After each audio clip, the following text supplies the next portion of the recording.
How nicotine affects thinking and creative processes. Nicotine is an unusual drug. It simultaneously works both as a stimulant and as a sedative. It increases concentration and helps relieve negative emotions. Nicotine acts on acetylcholine receptors, activates the reward system, causes the release of adrenaline and dopamine. Synapses begin to transmit signals faster. As a result, the speed of thinking increases, working memory improves, mood, reaction and motor skills improve. With the help of tomography, it was possible to explain exactly how this happens. Nicotine increases the activity of the prefrontal cortex, thalamus and hypothalamus, areas of the brain that are responsible for operational control and the formation of memories. The activity of the network of the passive mode of the brain, on the contrary, decreases. This network is activated in a situation where we are inactive, not thinking about anything in particular. Hence the understandable effect. Nicotine helps to be focused, to focus on the present moment.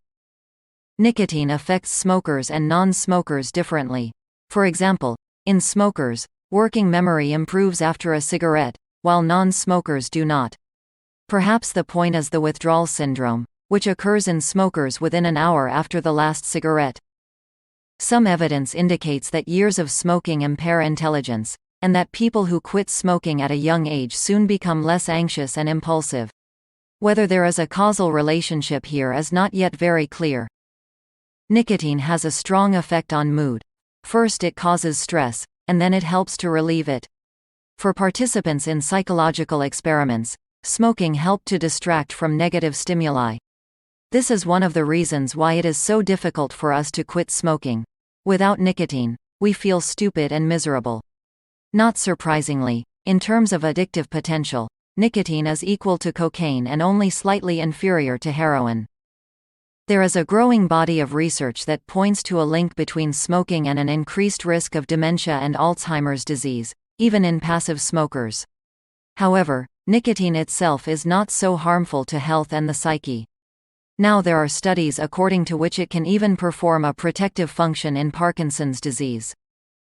Nicotine temporarily increases attentiveness and speed of thinking, but does not affect creativity.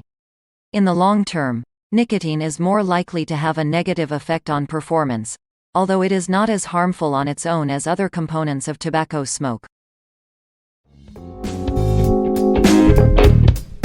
Thank you for watching. Reading is boring, so we will be sharing interesting things about world and life with you.